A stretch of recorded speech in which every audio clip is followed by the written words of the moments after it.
नमस्कार दोस्तों, आज की इस क्लास में हम पढ़ने वाले हैं क्योंकि सीटेट की परीक्षा में दोस्तों यहाँ से प्रश्न कई बार पूछे गए हैं। मैंने आपके लिए पिछली क्लास में भी पढ़ाया था कि जैसे नींबू संतरा में सिट्रिक अम्ल पाया जाता है, तो यहाँ पर हम डिटेल में पढ़ लेंगे क्योंकि यहाँ से दोस्तों लगभग इन्हीं जो मैं पॉइंट बता रहा हूँ इन्हीं पॉइंटों से प्रश्न बन सकते हैं और यहीं से प्रश्न आते ही हैं और यहाँ से प्रश्न पूछे भी गए हैं। जैसा कि सीटेट का जो मैंने पेपर पढ़ाया था वहाँ पर यहाँ से कई प्रश्न पूछे गए, जैसे टमाटर पालक का पूछा गया था, चींटी वाला पूछा गया था। यहाँ पर आप पढ़ सकते हैं चींटी का डंक वाला पूछा गया था, उसके डंक में कौन सा अम्ल पाया जाता है, यहाँ पर आप पढ़ पाएंगे।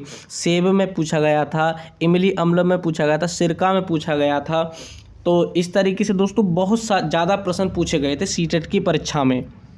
इनको दोस्तों हम रिवीजन कर लेते हैं और आप जो है बताएंगे कि इसी तरह की क्लास चाहते हैं या आप चाहते हैं कि जो मैं हैंड रिटन नोट्स से आपके लिए पढ़ाता हूं तो उससे पढ़ना चाहते हैं, और यदि आप चाहते हैं कि केवल क्वेश्चन को पढ़ाया जाए जो प्रश्न पत्रों में पूछे गए हैं, तो वह भी आप जो है कमेंट में बता सकते हैं। आपको पता ही होगा कि मैं इससे पहले दोस्तों दूसरे चैनल पर पढ़ा रहा था, वहाँ पर कोई भी क्लास जो है अपलोड नहीं हो पा रही है, और आपसे मेरा अनुरोध है प्लीज़ इस चैनल को थोड़ा हमें सपोर्ट कर दें। जो है यहाँ पर जो भी क्लास लगभग पढ़ाई जा रही हैं आपके लिए डिटेल में ही पढ़ाई जा रही है। जैसे कि सबसे पहले हम पढ़ेंगे नींबू और संतरा में कौन सा अम्ल होता है, सिट्रिक अम्ल होता है, यहाँ कहें तो साइट्रिक अम्ल होता है। दूसरा आप पढ़ेंगे सेब में, क्या पढ़ेंगे, सेब में मैलिक अम्ल होता है। यह इंपॉर्टेंट है, यहाँ कहें तो महत्वपूर्ण है क्योंकि यहाँ से प्रश्न पूछे गए हैं, बहुत ज़्यादा प्रश्न पूछे जाते हैं। मैलिक अम्ल किस में पाया जाता है याद रखेंगे। इसी प्रकार से ऑक्जेलिक और याद रखेंगे, ऑक्जेलिक से तो सीटेट की परीक्षा में प्रश्न पूछा ही गया था। जैसे टमाटर और पालक में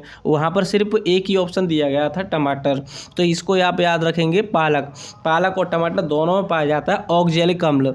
आगे आप समझेंगे जैसे कि दोस्तों यहाँ पर आप पढ़ सकते हैं कि टमाटर और पालक में कौन सा अम्ल मिलता है, ऑक्जेलिक अम्ल होता है। जैसे कि दोस्तों यहाँ पर पढ़ सकते हैं इमली और अंगूर में टार्टरिक अम्ल पाया जाता है। यह मैंने दोस्तों प्रीवियस क्लास में ही पढ़ाया था, मैं रिवीजन करा रहा हूँ आपके लिए। सिरका पढ़ेंगे, सिरका एसिटिक अम्ल होता है जिसका फॉर्मूला क्या होता है, CH3COOH होता है। क्या होता है, CH3COOH। आगे आप पढ़ेंगे खट्टे फल पदार्थ जो होते हैं जैसे दूध दही जो होता है उसमें कौन सा होता है, दूध में लैक्टिक अम्ल होता है। आंवला में याद रखेंगे, ये प्रश्न पूछा गया था, इसको ध्यान रखेंगे। आंवला में एस्कॉर्बिक अम्ल या कहें तो विटामिन सी, कौन सा, विटामिन सी एस्कॉर्बिक अम्ल पाया जाता है। आगे आप पढ़ेंगे कि टमाटर में तो मैंने बता ही दिया आपके लिए ऑक्जेलिक अम्ल होता है, पालक में भी ऑक्जेलिक अम्ल होता है। इसी प्रकार चाय में टैनिन अम्ल होता है। क्या होता है, चाय में टैनिन अम्ल होता है। क्या होता है, यहाँ कहे तो टैनिक अम्ल होता है। चाय में कौन सा होता है, टैनिक अम्ल होता है। इसी तरीके से आप जो है इन्हें ध्यान रखेंगे। अगला है जो मधुमक्खियाँ होती हैं उनके डंक में, लाल चींटी जो होती है उनके डंक में कौन सा अम्ल पाया जाता है, तो फॉर्मिक अम्ल होता है, जिसका मैंने फॉर्मूला आपके लिए बताया था HCOOH। क्या होता है, यहाँ से प्रश्न पूछा गया था सीटेट की परीक्षा में, क्योंकि वहाँ पर पूछा गया था कि जो मधुमक्खी है उसके डंक में कौन सा अम्ल पाया जाता है, तो वहाँ पर केवल फॉर्मिक अम्ल और कभी कभी इसका नाम जो है मीथेनोइक या मैथेनोइक अम्ल भी दिया होता है क्योंकि वो रासायनिक नाम होता है। आगे आप समझेंगे जैसे कि यहाँ पर लिखा हुआ पढ़ पा रहे हैं आप, मेथेनोइक अम्ल इसका रासायनिक नाम होता है जिसको IUPAC नाम से जाना जाता है। आगे आप समझेंगे जैसे कि यहाँ पर आप पढ़ पा रहे हैं कि जठर रस में कौन सा अम्ल होता है, हाइड्रोक्लोरिक अम्ल जिसको HCl से लिखा जाता है। हरी पत्ती और सब्जियों में कौन सा होता है, फॉलिक अम्ल होता है। कौन सा होता है, फॉलिक। वासी मक्खन में कौन सा होता है, ब्यूट्रिक अम्ल होता है। कौन सा होता है, ब्यूट्रिक अम्ल।